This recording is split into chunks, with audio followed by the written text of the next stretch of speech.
Renungan harian, ilustrasi inspirasi, dan ayat Alkitab. Renungan pertama, merencanakan masa depan. Maka Yusuf mengumpulkan segala bahan makanan, ke-7 tahun kelimpahan yang ada di tanah Mesir, lalu disimpannya di kota-kota. Hasil daerah sekitar tiap-tiap kota disimpan di dalam kota itu, Kejadian 41:48. Setiap orang pasti memiliki ribuan angan atau rencana untuk masa depannya. Pekerjaan mapan, keluarga bahagia, punya kendaraan dan rumah tinggal yang layak, dan sebagainya. Tidak peduli apakah akan terwujud atau tidak. Yang penting harus berusaha terlebih dahulu dan merencanakan segala sesuatunya sebaik mungkin. Apabila kita tidak mempunyai rencana, bagaimana kita akan tahu kapan kita berhasil? Tanpa ada sasaran atau target di kepala kita, bagaimana mungkin kita tahu bahwa kita sedang melangkah ke arah yang tepat atau benar? Selagi kita dianugerahi kesehatan yang baik dari Tuhan, berarti kita juga memiliki kesempatan untuk berusaha dan bekerja.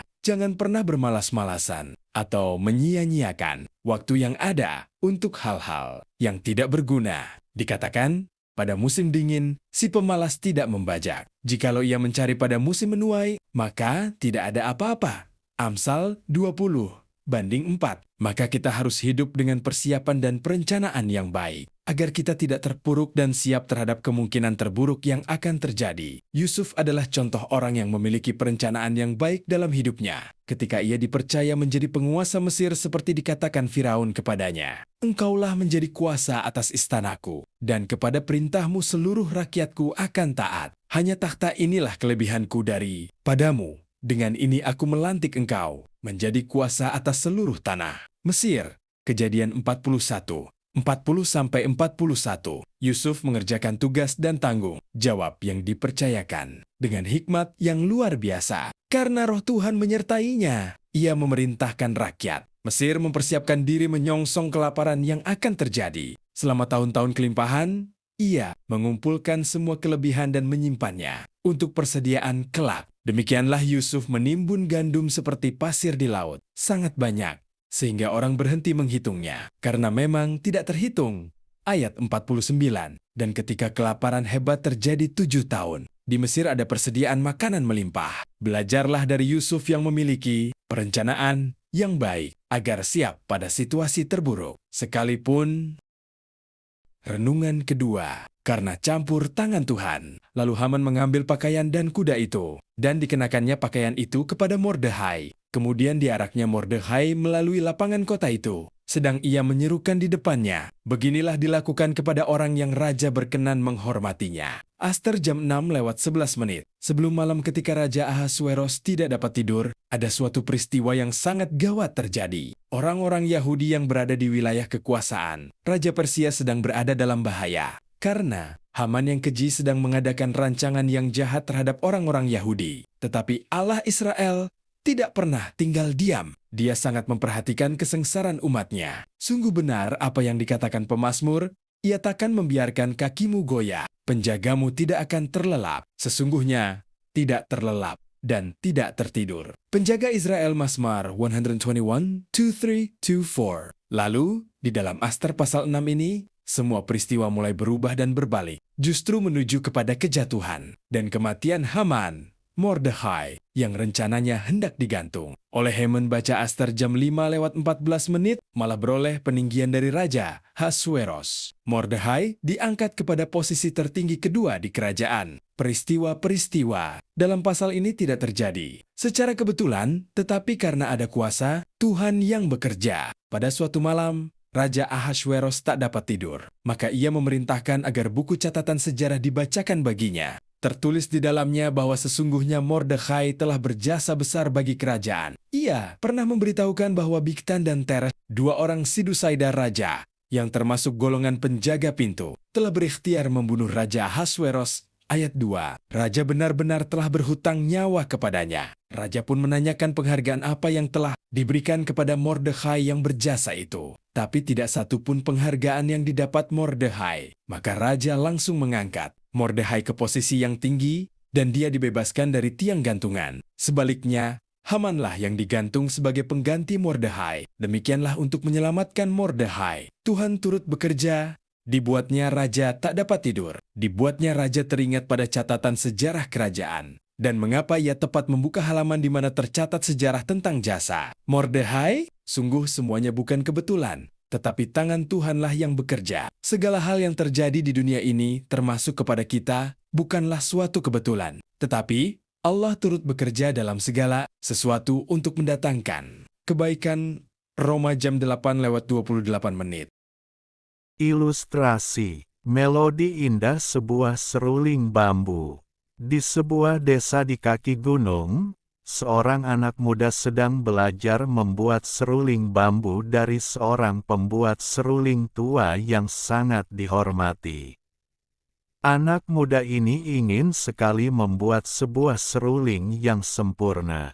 Ia menghabiskan waktu berminggu-minggu di dalam hutan hanya untuk mencari batang bambu yang paling mulus. Akhirnya, ia menemukan sebatang bambu yang luar biasa. Kulitnya hijau segar, permukaannya licin tanpa cacat, tidak ada goresan sedikit pun, dan tumbuh di lembah yang terlindung dari angin. Dengan penuh kebanggaan, ia memotong, mengeringkan, dan melubangi bambu itu menjadi sebuah seruling yang sangat indah dipandang. Namun, ketika ia mencoba meniupnya, anak muda itu sangat kecewa. Suara yang keluar dari seruling mulus itu terdengar cempreng, tipis, dan langsung pecah ketika ditiup agak keras. Ia kemudian melihat seruling milik gurunya. Seruling tua itu tampak buruk rupa, warnanya coklat kusam, permukaannya penuh guratan hitam akibat cuaca ekstrim, dan bahkan ada bekas lubang kecil di kulit luarnya karena pernah digigit oleh kumbang hutan bertahun-tahun lalu. Tetapi, ketika sang guru meniup seruling tua itu, suara yang dihasilkan begitu dalam, bulat, dan menggema dengan melodi yang sangat indah hingga menyentuh hati siapapun yang mendengarnya. Anak muda itu mendatangi gurunya dan bertanya, "Guru, mengapa bambu milikku yang tumbuh begitu sempurna dan tanpa cacat justru menghasilkan suara yang sumbang? Sementara bambumu yang penuh luka dan buruk ini bisa bernyanyi begitu indah." Sang guru tersenyum, lalu menyerahkan kedua seruling itu ke tangan muridnya. "Lihatlah lebih dekat, Nak. Bambumu tumbuh di lembah yang nyaman, terlindung dari badai. Karena hidupnya terlalu mudah, dinding bambunya tumbuh tipis, renggang, dan tidak memiliki kepadatan. Ia indah di luar, tetapi rapuh di dalam." Sang guru kemudian menyentuh guratan-guratan di seruling tuanya. Sedangkan bambu ini tumbuh di puncak bukit yang gersang. Setiap hari ia dihantam angin kencang, digigit tebalnya es, dan didekati serangga hutan. Untuk bertahan hidup di tengah penderitaan itu, serat-serat di dalam bambu ini terpaksa merapat, mengeras, dan tumbuh menjadi sangat padat. Bekas luka dan gigitan kumbang inilah yang membentuk ruang gema yang unik di dalamnya.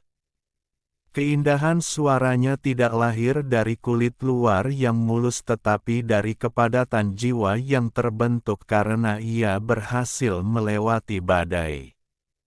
Kita sering kali mendambakan kehidupan yang mulus, seperti bambu di dalam lembah.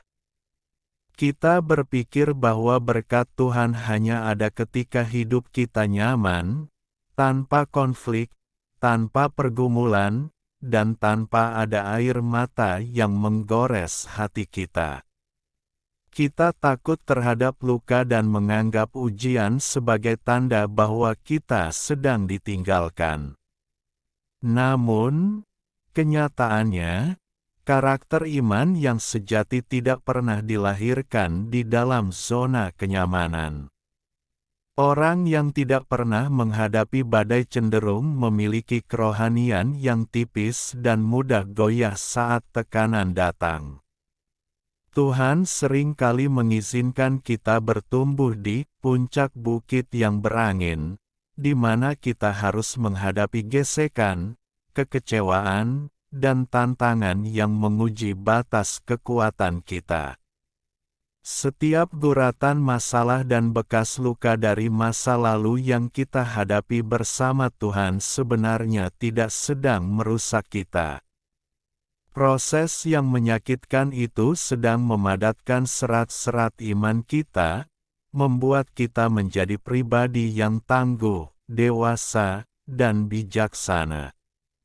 Pada akhirnya, dari hidup yang penuh dengan sisa perjuangan itulah, Tuhan akan meniupkan sebuah melodi kehidupan yang indah, sebuah kesaksian yang berkuasa untuk menguatkan dan menghibur orang-orang lain yang sedang patah hati. Memang tiap-tiap ganjaran pada waktu ia diberikan tidak mendatangkan sukacita, tetapi dukacita. Tetapi kemudian ia menghasilkan buah kebenaran yang memberikan damai kepada mereka yang dilatih olehnya. Ibrani pukul 12:11